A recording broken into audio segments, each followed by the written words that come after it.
So, I do understand that you had undergone the valve replacement, and there was this concern about this growth, and you had a biopsy on the outside, and it was suggestive maybe of malignancy, but you saw Dr. Burgosis. You're going to love this. In March, I had it drained. Yes, sir. 30 cc's. Okay. Didn't hear back. No need to call the doctor, I thought. Yeah. In June... Where was that done? Melbourne. Okay. In June, I go back to have it drained. Couldn't drain anything. My son and I sat right in that room and watched him, the doctor, throw the needle and the syringe in the red biohazard box. Yes, sir. A week later, I get a phone call from the doctor telling me that the specimen they sent out, they sent 0. That the specimen they sent out came back malignant. Yes, sir. But they're 3 months late. So anyway, yes. That happened, and I couldn't have had that operated on.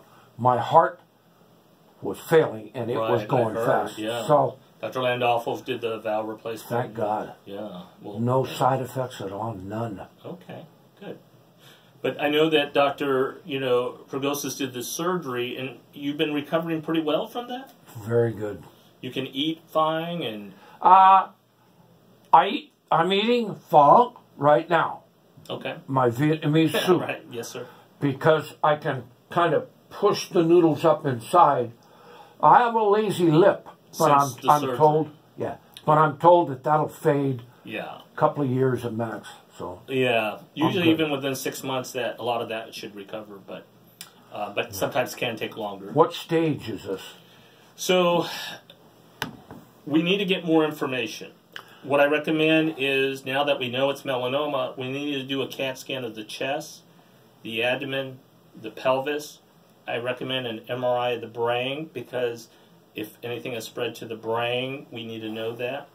And then we also need to have a PET scan. PET scan is a physiologic study where they give a radioactive sugar molecule that circulates in the body, and they scan you an hour later. And usually that's pretty good. That's really good, particularly for bone disease, if it's spread to the bone or to the liver. So that information is going to be very crucial to know the extent of your disease. However, let's assume we've done those tests. MRI of the brain, the CAT scan of the chest, and we don't see any disease elsewhere.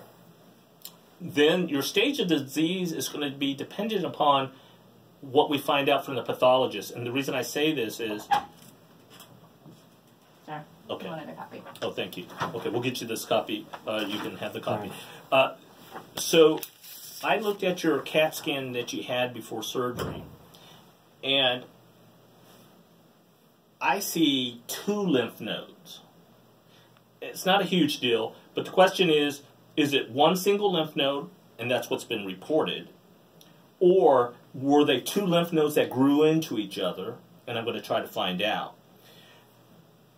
If it's considered just one lymph node, then we would consider this your stages 1 through 4. Stage 1 is the earliest, stage 4 is the most advanced. You would be a stage 3B. There's a 3A, 3B, 3C, and then stage 4.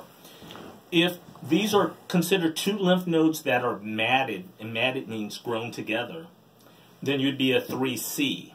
So you're either going to be, if there's no disease elsewhere, meaning hasn't spread to the brain, hasn't spread to the liver, hasn't spread to the bone, you'll either be a stage 3B, depending on if we interpret this as a single node versus if it's 2 nodes, then you could be a 3C. But it's either 3B or 3C. Okay. Okay?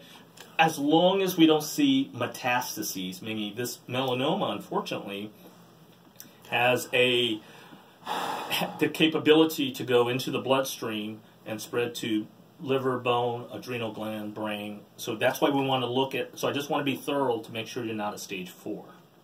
Okay. Okay? So that's where we're at. So I think it's very important that we get these staging testing done. But also, I would like you to be seen by we call them a medical oncologist. not to say they're going to recommend traditional chemotherapy, but for melanoma, we've developed drugs that stimulate the immune system to help fight the cancer. And we'd like to get an opinion about that. So I can't comment on it, but I think it's important whenever you have stage 3 disease that we hear an opinion from them whether you would benefit from receiving immunotherapy. Man, that's great. Okay, so, but let's, why I have you here, I think it would be good for us to have a discussion on the assumption that you do not have distant spread, meaning metastases. Okay. Our conversation can change if we get these tests that I'm going to order and we find disease that's gone to other places, okay? Yeah. But let's assume you're a stage 3, whether stage 3B or 3C. We're going to find out from the pathologist, okay? Right. What is the role of radiation? Well, there's only been one randomized study done to evaluate the role of radiation for this situation. This was a study done in Australia where they took patients, a little over 200 patients, who had melanoma of the head and neck region, of the armpit, and of the groin. So I want to emphasize that just because this was not a study of just head and neck patients. These of head and neck melanoma. Right. And the difference is we know patients with lymph nodes in the head and neck region from melanoma have a higher recurrence rate than of the armpit and pelvis. But this was a kind of a hodgepodge of patients with melanoma with lymph node involvement, whether it's a lymph node down here because they had a melanoma down here, or if they had one on the chest and it went to the lymph node, or if it was up here and it went to the lymph nodes here. But this was a study that was, everyone had surgery up front to remove the lymph node. If it was in the neck, they would remove the parotid gland and the lymph nodes the way you did. If it was in the armpit, we call that the axilla, they removed the lymph nodes there. If it was in the groin, they removed the lymph nodes there. So these were all patients enrolled in this study who had proven melanoma in the lymph nodes. And then what they did was they randomized patients to either observation, meaning after they had the surgery they got nothing else, versus receiving radiation. If it was in the groin, they gave radiation to here. If it was in the armpit, they gave radiation here. If it was the head and neck, they would give radiation to the neck and the parotid area. So the goal of the study was to determine if they could decrease the risk of lymph nodes coming back in the area. That was the primary goal. And what they showed was that basically radiation did benefit. If you didn't do anything, the risk was about 30% that it came back in the area. Okay. If you were one of the ones that received radiation, the risk was like 19%. So it did drop the risk of recurrence. So it was considered a positive trial, meaning there was a benefit from the treatment. The one caution I have is that they took sites that didn't have a very high rate of recurrence. Because there's some studies from, for example, MD Anderson that looked at head and neck patients with lymph node involvement. And what they found was that if you just had surgery, that the risk of recurrence in the head and neck location without any further therapy could be as high as 40 to 50%. No kidding. Because head and neck location is a more, we don't know why melanomas there can behave more aggressively, we just know they do. So it's a higher risk site. And the reason I'm bringing this up, if they would have done the trial with just head and neck and they would have observed patients, I think they would have had a higher rate of recurrences. But nonetheless, the question is, do you do radiation? Well, the national guidelines, actually, the experts are kind of mixed in recommending radiation. Some recommend it, some don't. My own opinion, and this is me, is that I would favor radiation. Of course, you're the patient, and if you ultimately say... We'll do it. But because I do think there's going to be a benefit from the treatment in reducing the risk of the disease. Because one of the problems, if you have disease coming back in this area and we don't control, people suffer at this location. Okay, so I would lean towards radiation, but we'd like to do this as a group decision, meaning we need to get the testing. You need to see one of the chemo doctors to talk about immunotherapy. But at least based on the information I have now, I would recommend it. However, if by chance, and I'm not saying we're going to find disease that has gone to other places, but if it has metastasized or spread to the liver, bone, brain, then I'm not going to recommend treatment here. Right. And the reason is, even if we prevent it from coming back here, if it's already gone elsewhere, it won't stop the spread elsewhere. So my recommendation today may change based on what we find on the scans. Okay? But since I have you here, I would like to talk to you about the treatment, okay? And you can, decide for yourself. But if you were to consider these treatments, there's a wide range of radiation regimens that are acceptable for treating melanoma. There's a regimen that we can treat in as short as 5 treatments with very big doses, or we can give smaller doses and treat as far out as 6 weeks.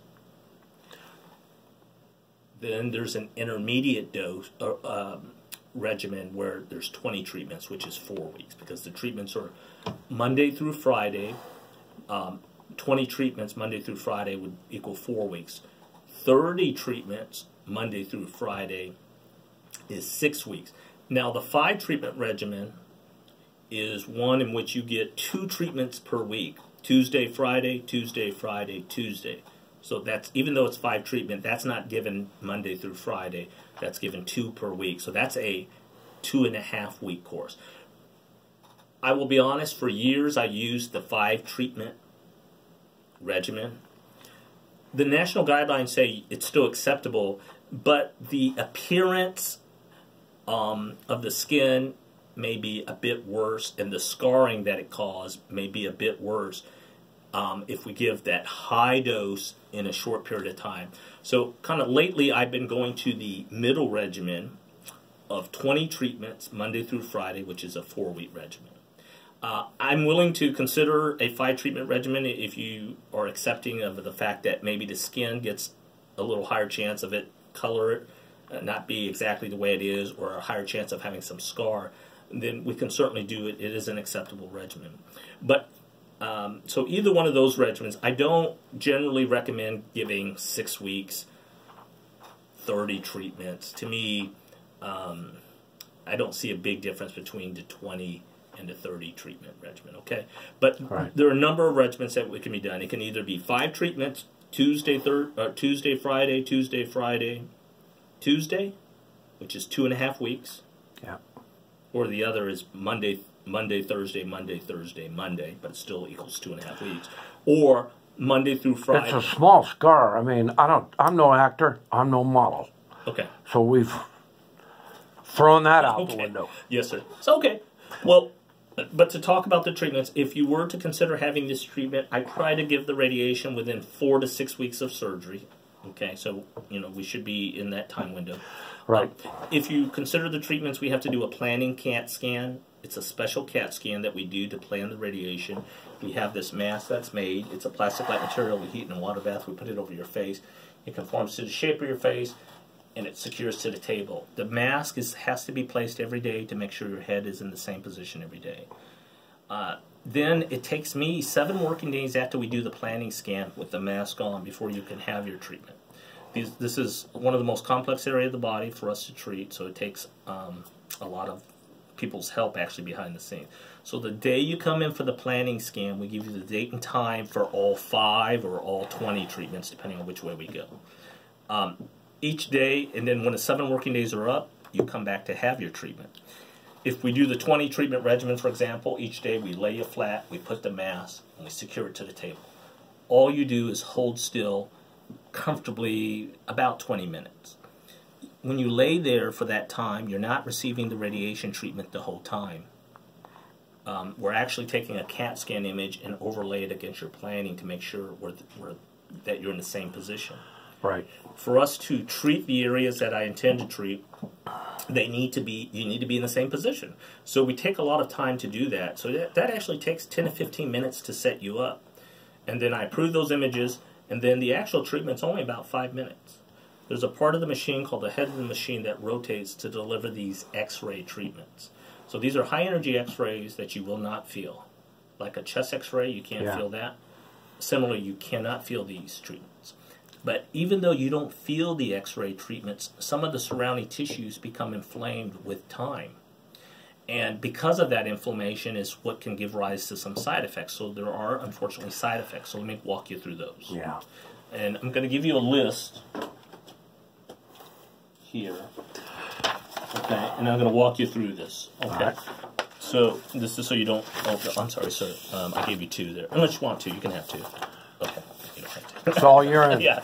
Okay. So there are 2 categories of side effects: early, anything within 3 months, and late, anything after 3 months. Okay, we'll go through the early side effects, and then we'll talk about late. Now, these early side effects, if you're going to get the 5 treatments, 2 treatment per week, usually by the 3rd treatment, you'll notice some of these side effects. If you get the 20 treatments, probably similarly, about 2 weeks into your treatment, you'll notice some of these, okay? But unfortunately, you're going to have some soreness of your throat and your mouth.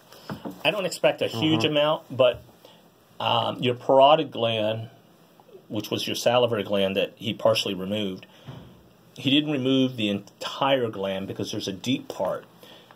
But there are lymph nodes that may be in the rest of the parotid gland that I have to treat. And in doing so, I'm going deeper into your throat, and inside your mouth may get a little bit of soreness, and in your throat too. You'll probably have to change your diet to a softer diet, less spicy, less citrusy things.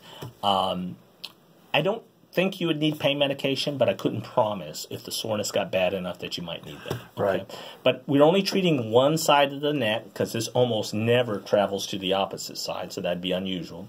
So we're only treating one side. We don't add chemo or anything to make the side effects worse, so I think you'll tolerate it well, but you're going to have soreness, some degree. Sorry about that. But I think it'll be tolerable. Okay. Your taste will likely temporarily change during treatment. Maybe 2 weeks into your treatment, things will either taste different.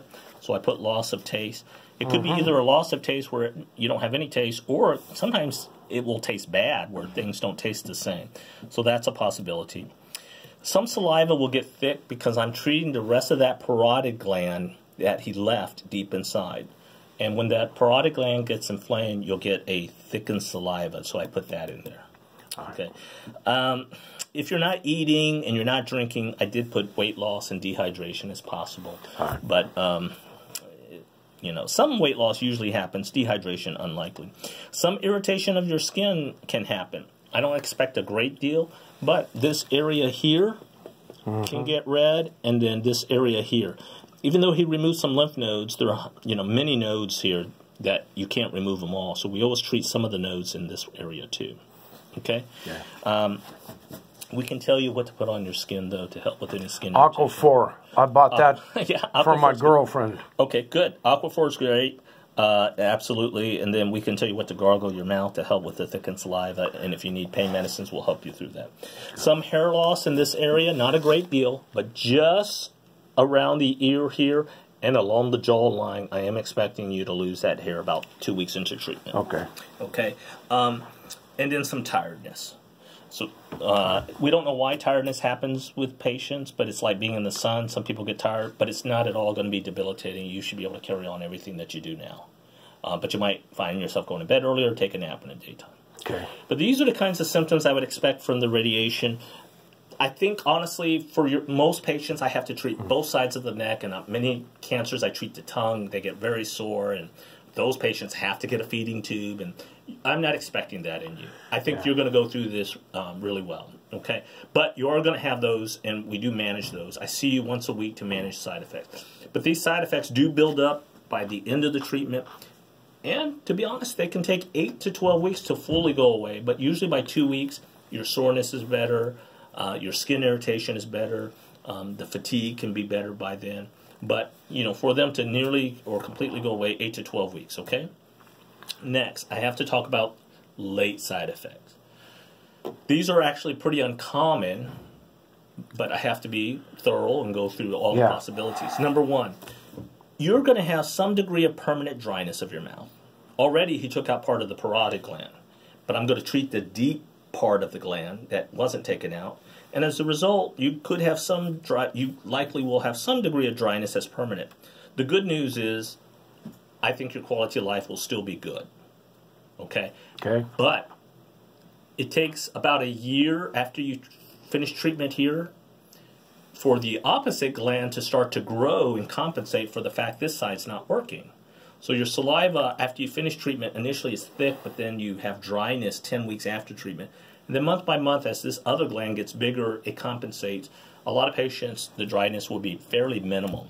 But the kind of permanent dryness that patients can have is when you eat, you may have to get extra water to always get things down. Okay. Or when you wake up in the morning, because you've been sleeping with your mouth open, some patients will be drier in the morning. But your quality of life overall should be good. Okay, but some permanent dryness is possible of your mouth, and that's what's listed number 1. This probably won't happen because they're not treating a lot of your tongue, but some patients can have some change in their taste of which might be permanent. You're not a tongue cancer. I'm not treating a lot of your throat. Your taste buds are on your tongue and inside your mouth. I really think you're not going to have much of a change. During treatment, you certainly can. But then afterwards, most patients are going to recover the vast majority of their taste. But I can't promise that you're going to have all your taste back. So some things after a year of recovery might not be 100%. We do know taste can improve up to 2 years. But again, like saliva, I think your quality of life will be good. Okay? But there might be some foods that don't taste exactly right. This one is important. Increased risk for cavities or dental caries. Okay? So saliva has enzymes to protect your teeth against cavities. Cavities are caused by bacteria. So when you don't have that saliva that has enzymes to kill the bacteria, you can have higher bacterial load in your mouth and higher risk for cavities. So it's true. Anyone who's undergone radiation, you need to... how much of your teeth do you have? Got them all. Okay. So we want to be careful. You want to protect the teeth you have after you finish radiation. There is this increased risk, so we want you to brush with fluoride treatment, prescription strength fluoride that's given by your dentist. Okay, so that needs to be lifelong that you use fluoride to protect your teeth against cavities. Okay? Number 3 and number 4, particularly on your lower jaw, we don't want any teeth pulled after radiation if possible. Because if we pull a tooth in the right lower jaw, that's an area where we got high-dose radiation, then the jawbone area might not heal right because radiation slows the blood supply to the area. So it is important that you see a dentist before radiation starts to make sure that none of the teeth, particularly in the lower jaw there, need to be removed in the future. Because if something is like, if you have a decayed tooth that needs to be pulled, let's say in a year or 2, it's better that he pull it now and let it heal. Because if we just go ahead and give radiation and pull it afterwards, then there's about a 5% risk that that area doesn't heal. And that's a bad problem if you have it. It gets infected, it can be painful, and it usually does eventually heal, but if it doesn't, then we have to send you for what we call hyperbaric oxygen, which is these, you stay in a hyperbaric chamber. Yeah, the dens or bends is what people use it for. Jesus Christ. So we want to avoid all that. If you just let your dentist know, whatever dentist you see, say, I'm getting radiation treatments, he told me to have my teeth checked. He should look at your teeth, and your teeth probably are fine, but if there's one that's decayed in that lower jaw on the right, and he thinks it might come out in the future, we better pull it now and let it heal, because we don't want to just give radiation and then pull it afterwards where we run into problems. Other things I put here just for completeness, say unlikely to happen, injury to soft tissues or cartilage, nerves or blood vessels. It's really uncommon. Your thyroid gland is right here. There is about a 20% chance that gland may stop working. It makes thyroid hormone, which is responsible for metabolism. You do have to have a blood check once a year to make sure your thyroid levels are okay after treatment. I do check it before treatment just to be sure. But then once a year, your primary or I would check it once a year. If it was found to be low, then you'd have to go on a replacement, a pill, a thyroid pill.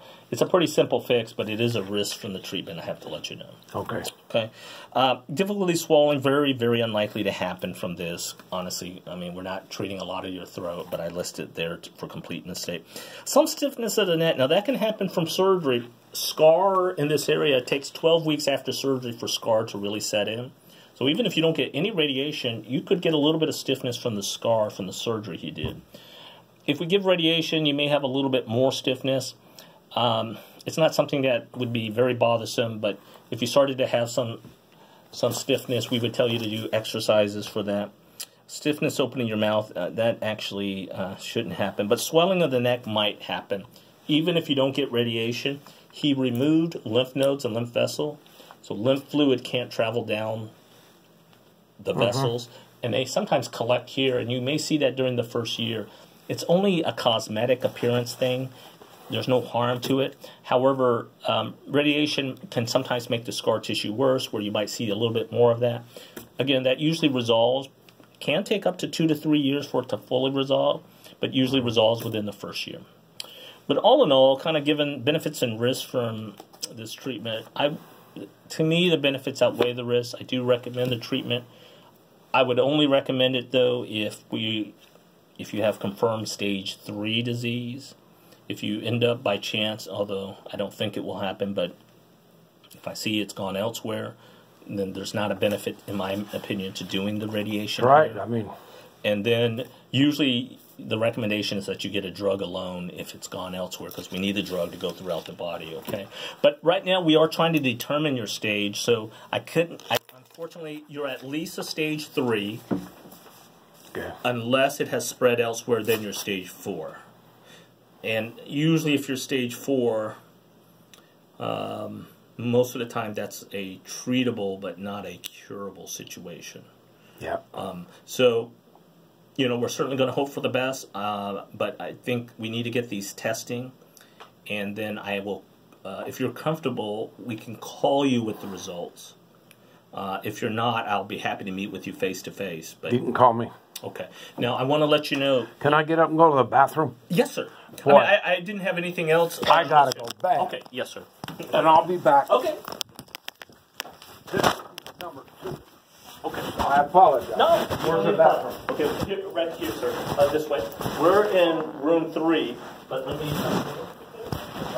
So just go back to that. All right. Great. Thanks, man. Yes, should be... I'm having pain. Yeah, okay. Thanks. Yeah, just walk the door here. I will. Thanks.